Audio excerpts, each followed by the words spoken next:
இயேசுவின் நாமத்தினால் உங்களுக்கு என் அன்பின் வாழ்த்துக்கள்.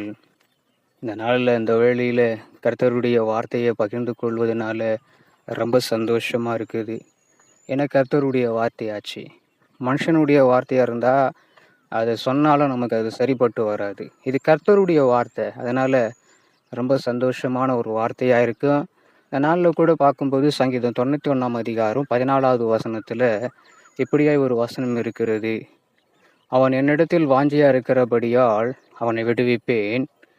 என் நாமத்தை அவன் அறிந்தபடியினால் அவனை உயர்ந்த அடைக்கலத்தில் வைப்பேன் சொல்லி 2 விஷயம் நமக்கு ஆண்டவராகிய இயேசு கிறிஸ்து இந்த நாளில் கொடுக்கிறத பார்க்க முடிகிறது.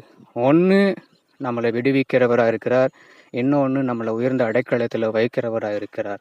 அதனால் கர்த்தருடைய நாமத்தில் நம்ம அனுதினமும் அந்த வார்த்தையை நம்ம விசுவாசிப்போம். கர்த்தர் நிச்சயமாக நம்மளை விடுவித்து நம்மளை உயர்ந்த அடைக்கலத்தில் அவர் வைக்க வல்லவராக இருக்கிறார்.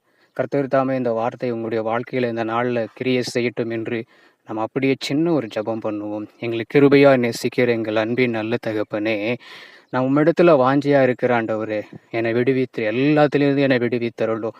என்னென்ன பிரச்சனையோ அந்த பிரச்சனையில என்னை விடுவித்து ஆண்டவர், அது மாத்திரமில்லை, நாங்கள் உங்கள் நாமத்தை அறிந்திருக்கிறோம், அதனால் எங்களை உயர்ந்த அடைக்கலத்தில் வையும் ஆண்டவர். அப்பா, நீங்கள் பொறுப்பெடுங்க.